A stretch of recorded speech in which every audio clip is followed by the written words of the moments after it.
So the next tabs that we have here are the country overview and the supply chain tabs.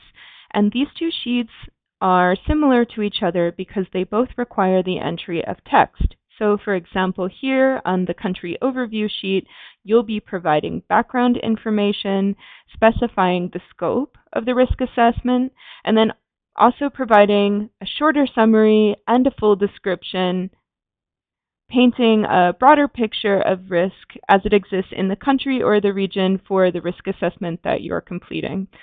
And similarly, on the supply chain sheet, you'll see a space down here for entering a long form text that speaks to the trade and supply chain and how it's typically managed, and then using these questions as a prompt. Let's take a look at the country overview sheet of the risk assessment template with some examples filled in. So first, let's take a closer look at some of the information that it's asking for. It asks for the geographical scope, the country or countries that are being assessed. For companies or certificate holders that have a lot of suppliers, this could be a list of several countries from where commodities are being sourced.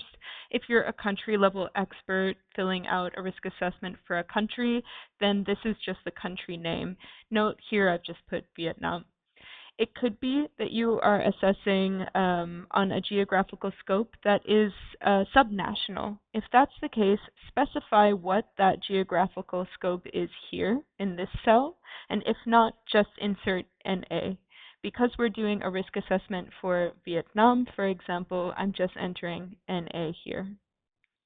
In the next row, you'll select and input the commodities that are impacted. So you have two options here, and it really doesn't matter which option you select. The first is the product classification from Annex 1 of the EUDR. This may be helpful to you if you're filling out the risk assessment template primarily for the purposes of EUDR compliance and you happen to know those product classification codes or have them close at hand. You can also use the codes that come from FSC STD 40004A. That's our product classification standard. So for example, in the case of Vietnam, I will be doing a risk assessment of rubber and latex, and this is our code that's coming from the FSC standard. So I would input that here. Of course, you could have more than one commodity, and you could enlist that here as well. Under indicator coverage, this drop-down menu is asking you to select from all indicators, single indicator, or group of indicators. Because multiple users might be filling out the same sheet, we need to make it customizable for multiple situations. So it could be that you're filling out a complete risk assessment, and in that case, you would select all indicators.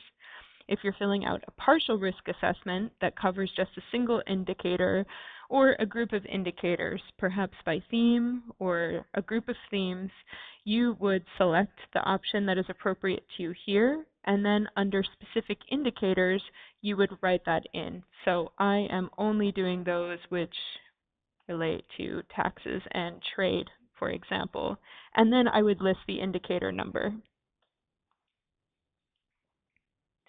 Below, it's asking for a long form text description. So you'll see down here, you have an option for a short summary,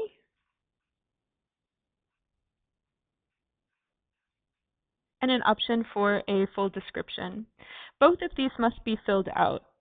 So it may be functionally easier to work on this full description first, and then when you're finished, take the most relevant details and the most characteristic pieces of information and compile them in a paragraph to be put here. So maybe save this bit for last. So we'll go ahead and go down to the full description part now.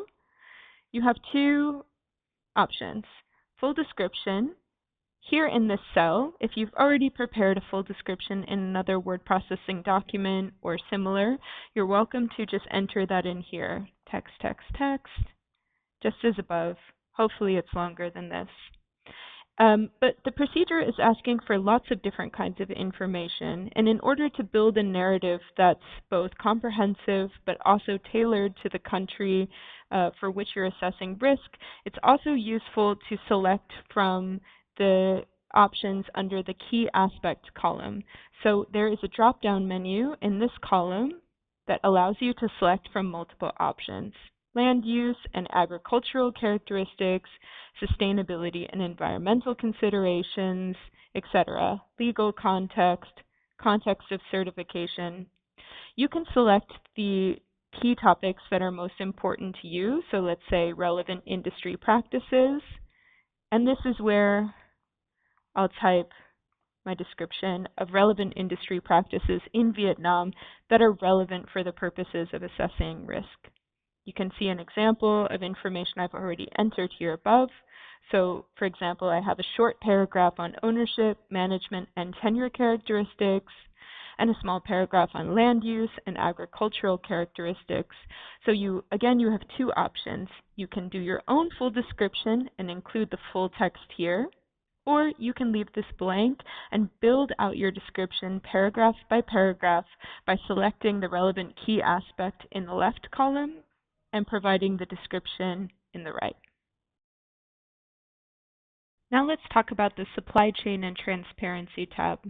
This section is concerned with the structure of the sector in order to understand in greater detail the transparency and traceability of wood products through supply chains.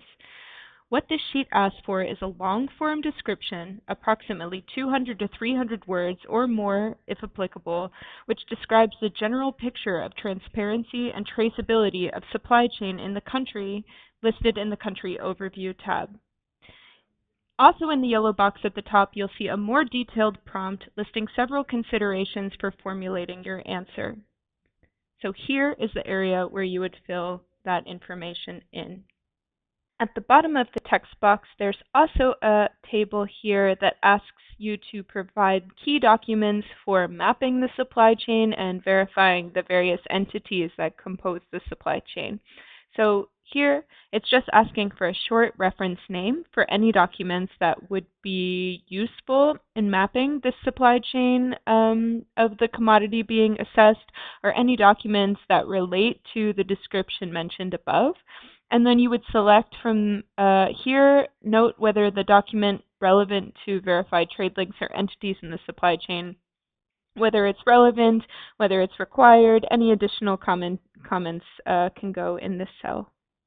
Let's quickly go back to the top and I'll show you an example of a filled out version of the supply chain tab. So here again is this yellow box with all of the questions, and then below I've included my text summary of the supply chain and all of the considerations that I have to take into account when it comes to Vietnam. And I'm done.